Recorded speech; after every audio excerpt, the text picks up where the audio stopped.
45 anos despois, o Goberno desclasifica os documentos do golpe de Estado do 23F, comunicouno esta mesma mañá Pedro Sánchez, pero o anuncio non convence nin aos aliados nin a oposición. María Cheda.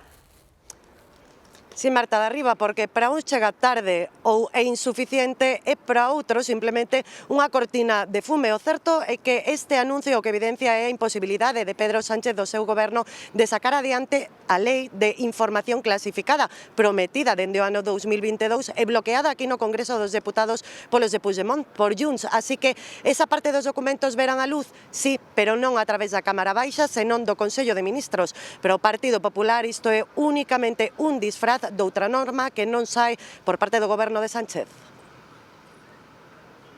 A memoria non pode estar baixo chave, así anunciaba Pedro Sánchez a desclasificación cunha mensaxe en redes e un vídeo do escritor Javier Cercas, autor do libro Anatomía de un instante sobre o 23F. Desclasifique todo lo que haya. E chega cando se cumpren 45 anos do intento de golpe.